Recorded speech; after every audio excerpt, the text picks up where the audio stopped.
E. 9. Foundations. Very great company is unique, but there are a few things that every business must get right at the beginning. I stress this so often that friends have teasingly nicknamed it Thiel's Law. A startup messed up at its foundation cannot be fixed. Beginnings are special. They are qualitatively different from all that comes afterward. This was true 13.8 billion years ago, at the founding of our cosmos. In the earliest microseconds of its existence, the universe expanded by a factor of 1030, a million trillion trillion. As cosmogonic epochs came and went in those first few moments, the very laws of physics were different from those we know today. It was also true 227 years ago at the founding of our country. Fundamental questions were open for debate by the framers during the few months they spent together at the Constitutional Convention. How much power should the central government have? How should representation in Congress be apportioned? Whatever your views on the compromises reached that summer in Philadelphia, they've been hard to change ever since. After ratifying the Bill of Rights in 1791, we've amended the Constitution only 17 times.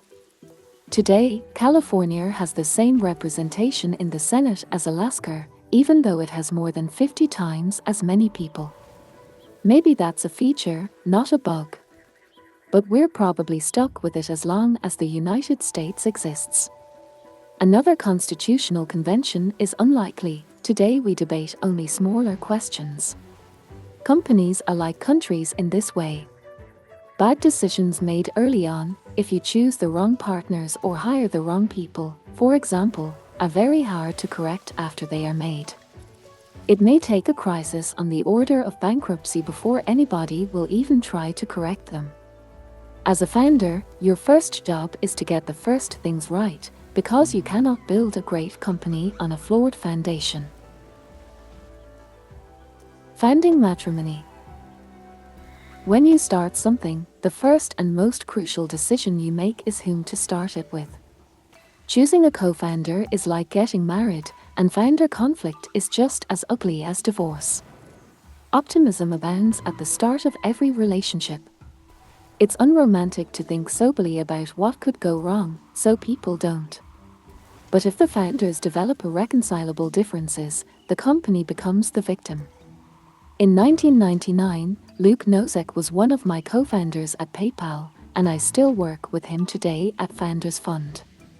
But a year before PayPal, I invested in a company Luke started with someone else. It was his first startup. It was one of my first investments.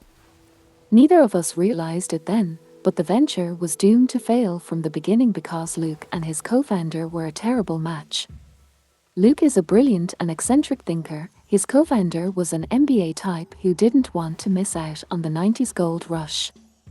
They met at a networking event, talked for a while, and decided to start a company together.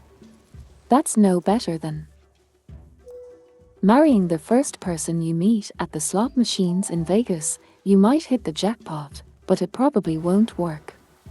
Their company blew up and I lost my money. Now when I consider investing in a startup, I study the founding teams. Technical abilities and complementary skill sets matter, but how well the founders know each other and how well they work together matter just as much. Founders should share a prehistory before they start a company together, otherwise they are just rolling dice. Ownership, possession, and control. It's not just founders who need to get along. Everyone in your company needs to work well together. A Silicon Valley libertarian might say you could solve this problem by restricting yourself to a sole proprietorship. Freud, Jung, and every other psychologist has a theory about how every individual mind is divided against itself, but in business at least, working for yourself guarantees alignment. Unfortunately, it also limits what kind of company you can build. It's very hard to go from 0 to 1 without a team. A Silicon Valley anarchist might say you could achieve perfect alignment as long as you hire just the right people, who will flourish peacefully without any Guiding structure. Serendipity and even free-form chaos at the workplace are supposed to help disrupt all the old rules made and obeyed by the rest of the world. And indeed, if men were angels, no government would be necessary.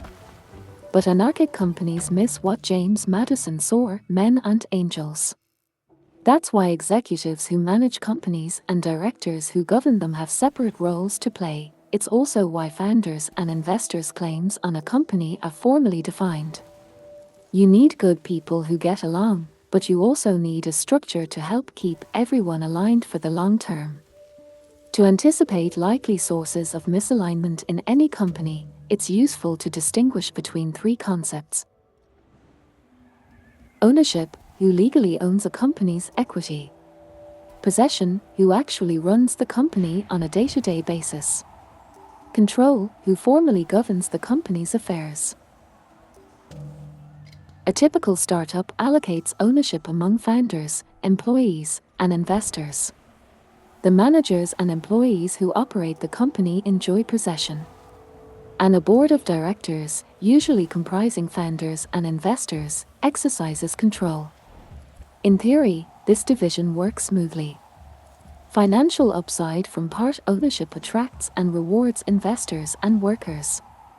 Effective possession motivates and empowers founders and employees. It means they can get stuff done.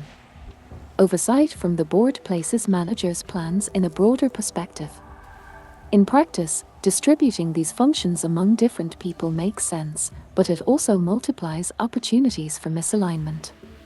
To see misalignment at its most extreme, just visit the DMV. Suppose you need a new driver's license. Theoretically, it should be easy to get one. The DMV is a government agency, and we live in a democratic republic. All power resides in the people, who elect representatives to serve them in government. If you're a citizen, you're a part owner of the DMV and your representatives control it, so you should be able to walk in and get what you need. Of course, it doesn't work like that. We the people may own the DMV's resources, but that ownership is merely fictional. The clerks and petty tyrants who operate the DMV, however, enjoy very real possession of their small-time powers. Even the governor and the legislature charged with nominal control over the DMV can't change anything. The bureaucracy lurches ever sideways of its own inertia no matter what actions elected officials take. Accountable to nobody, the DMV is misaligned with everybody. Bureaucrats can make your licensing experience pleasurable or nightmarish at their sole discretion. You can try to bring up political theory and remind them that you are the boss, but that's unlikely to get you better service. Big corporations do better than the DMV, but they are still prone to misalignment, especially between ownership and possession. The CEO of a huge company like General Motors, for example, will own some of the company's stock, but only a trivial portion of the total. Therefore, he is incentivized to reward himself through the power of possession rather than the value of ownership. Posting good quarterly results will be enough for him to keep his high salary and corporate jet. Misalignment can creep in even if he receives stock compensation in the name of shareholder value. If that stock comes as a reward for short-term performance, he will find it more lucrative and much easier to cut costs instead of investing in a plan that might create more value for all shareholders far in the future. Unlike corporate giants, early-stage startups are small enough that founders usually have both ownership and possession. Most conflicts in a startup erupt between ownership and control, that is, between founders and investors on their board. The potential for conflict increases over time as interests diverge. A board member might want to take a company public as soon as possible to score a win for his venture firm, while the founders would prefer to stay private and grow the business. In the boardroom, less is more. The smaller the board, the easier it is for the directors to communicate, to reach consensus, and to exercise effective oversight. However, that very effectiveness means that a small board can forcefully oppose management in any conflict. This is why it's crucial to choose wisely. Every single member of your board matters. Even one problem director will cause you pain and may even jeopardize your company's future. A board of 3 is ideal. Your board should never exceed 5 people unless your company is publicly held. Government regulations effectively mandate that public companies have larger boards. The average is 9 members. By far the worst you can do is to make your board extra large. When unsavvy observers see a nonprofit organization with dozens of people on its board, they think, look how many great people are committed to this organization. It must be extremely well run. Actually, a huge board will exercise no effective oversight at all. It merely provides cover for whatever microdictator actually runs the organization. If you want that kind of free rein from your board, blow it up to giant size.